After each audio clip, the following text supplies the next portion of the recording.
In unserer Reihe Historische Urteilskraft werden wir als 7. Ausgabe des Symposions uns mit der Frage beschäftigen, die wir unter den Titel stellen: „Varieties of Germany“, andere Perspektiven. Wir versuchen hier sozusagen deutsche Geschichte von außen zu spiegeln. Wir versuchen zu sehen, welche Kristallisationspunkte gibt es, wenn man nicht von uns aus die deutsche Geschichte erzählt, sondern eine globale Perspektive einnimmt. Ich möchte Ihnen 3 Perspektiven nennen, die Sie wahrscheinlich nicht erwarten würden.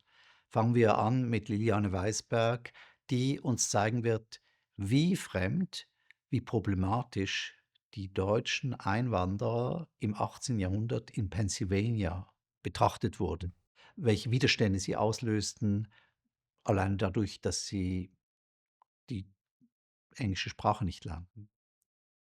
Oder 16. Jahrhundert.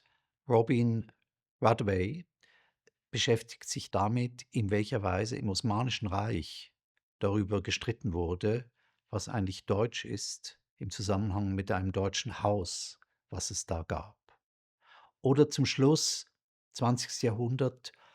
Jung-Sun Hong wird darüber sprechen, wie in den 1960er Jahren das deutsche Gesundheitssystem wesentlich dadurch überlebte, dass südkoreanische Pflegekräfte nach Deutschland kamen, um es zu unterstützen. Die Symposiumsreihe Historische Urteilskraft, die wir seit nunmehr 7 Jahren durchführen können, wird ja dankenswerterweise von Christiane und Nikolaus Weikart gefördert.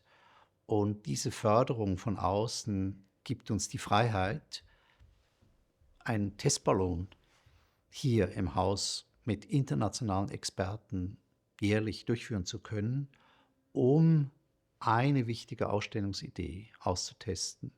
Ich kann mir gut vorstellen, ja, ich erhoffe eigentlich mir, dass aus diesem Symposium eine Ausstellung erwachsen wird.